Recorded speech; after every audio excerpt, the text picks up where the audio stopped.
Thank you, everybody, for coming to the Aaron Torres Podcast YouTube page. If you could do me one quick favor, see that little black subscribe button on the bottom of your screen? Go ahead, hit that little black subscribe button. Really does help this channel grow, my audience grow, and I appreciate it more than you know. Thank you again. Now, here's the video that you came here for. Do want to switch gears, and I do want to get to a topic that always seems to pop up here on the Aaron Torres pod. That is the latest twist with Colorado Coach Prime, Shedeur Sanders, the Buffaloes. And I know what you're going to say. I have so many people, oh, Torres, you're talking too much Colorado. Well, no, I'm not. Because the bottom line is you could say you don't like Coach Prime. You could say you love him. You're watching. You care. You're paying attention. The numbers back it up. 9.3 million people watched the Colorado State-Colorado game. The most amazing stat that came out of that, 8.3 million people were still watching. 8.5, somewhere in there. Still watching at 2:15 Eastern time, watching that game. So don't tell me you don't care. I know you do. It's great content, great material, great football, great whatever you want to call it. And what's amazing to me about Colorado, we're not just talking about it because it's Coach Prime. They're a good team, and more importantly, they're a good story. And oh, by the way, the other thing about them, there's always something new coming out of that program. And so the most interesting thing that I've seen in recent days that I do want to discuss because we haven't gotten to it yet is the idea that could Shedeur Sanders, projected by many as a top 5 pick, actually run it back and play college football again next year. Shedeur is a junior, so he's draft eligible after this year. And many mock drafts, including Mel Kiper's, now have him in the top 10. Mel Kiper had him at number 5 overall. And so the topic came up in an interesting clip released by Well Off Media. That is the media company run by Shedeur Sanders Jr. And the whole family was at the Denver Broncos game on Sunday. Wild finish, by the way. Crazy game. But it was Shedeur Sanders, the safety, who, of course, had the pick 6 against Colorado State. It was Shedeur Sanders, and it was Coach Prime, and they were talking about the future of their team. And Shedeur Sanders kind of said in passing, yeah, we're all going to be out there next year, me and Shedeur doing our thing. And Coach Prime says, no, you ain't. You're coming back to Colorado with me. And so it was an interesting clip. It went viral, and it raised the question. Could Shedeur Sanders actually come back for another year of college football? I think it absolutely makes sense. I think it's absolutely in play. And let me explain why it makes sense. But before I do, let me let Coach Prime do all the hard work for me. Because Coach Prime, at some point on Wednesday, again, the news cycle never stops with these people. It's crazy how they're always in the news. But I bring it up. I love Coach Prime. And he sat down with Taylor Rooks, great reporter from Amazon, from Bleacher Report. And apparently they must have spoken after this clip came out. Because Taylor Rooks basically asked Coach Prime specifically about it. Here is what he had to say about the idea of Shedeur returning for another season. He said, you've got to understand. You've got to understand now that we are never caught off guard by anything. Daddy's been around the block a couple times, so we've discussed every possible scenario that can be had, all 3 of my sons. So we've talked about everything. There's no surprises under the sun for us. He continued, it's about a lot of things. Teams, position, round, projection, all of that plays a role. Because now with NIL, shoot, you can make just as much money here as you can there unless you're one of the first 5 picks. He continued, kind of mentioned Caleb Williams, that he's a great player, but he also added, Shedeur don't want to be number 2 to nobody. He don't get down like that. Shedeur ain't no backseat driver. He drives his Maybach. He don't have a driver in it. He drives it. In other words, we have respect for Caleb Williams, but there are a number of different factors, and we ain't taking a backseat to anybody. That is exactly what Coach Prime is saying about this situation. And I will tell you, when you hear that, and when you really think about everything, I think it makes more sense than a lot of people give it credit for. First of all, the NIL factor is a real thing, okay? And it's interesting, right? Because, you see these quote-unquote NIL valuations, and I'm not here to criticize anybody who puts that stuff together. I think most of it is largely nonsense.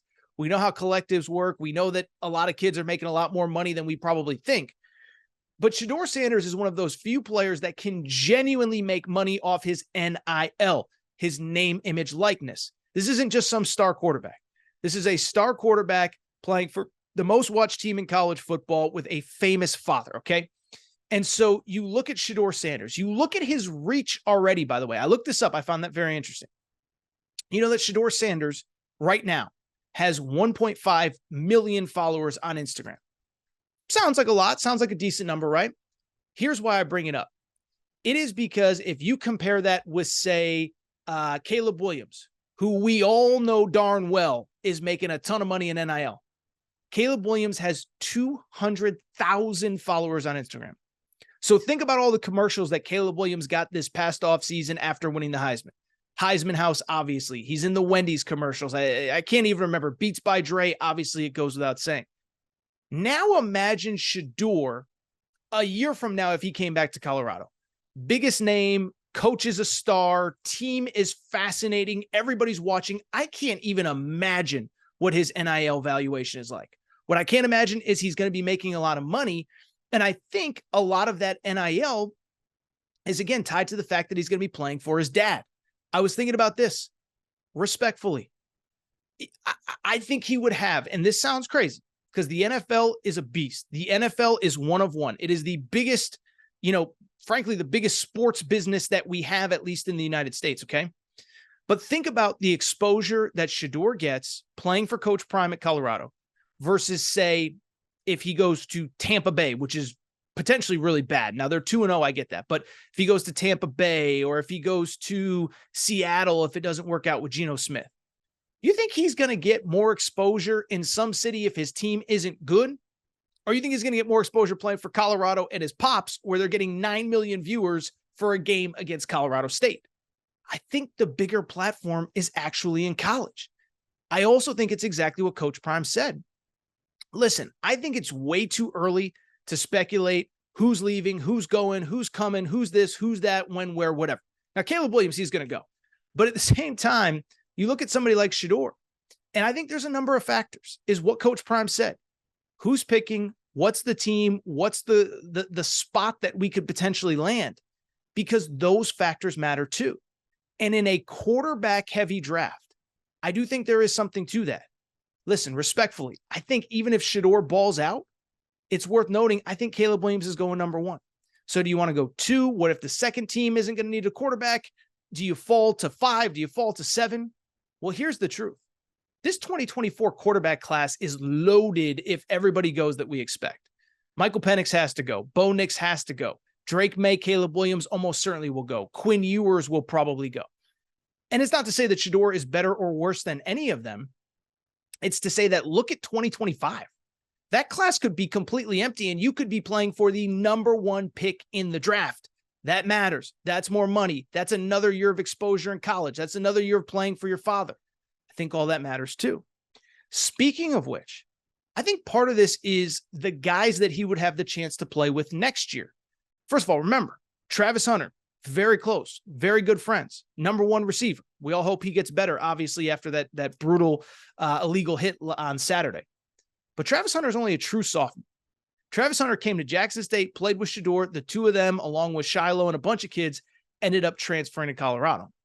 But Travis Hunter is not draft eligible this year. So why not come back? You'll have a great wide receiver in Travis Hunter, good friend. You get to leave together after the 2024-2025 season for the 2025 NFL draft. At that point, you could be the number 1 pick. At that point, it's more money. At that point, it's another year of exposure. It's another year of experience playing the quarterback position. Listen, I've said it before. I'll say it again.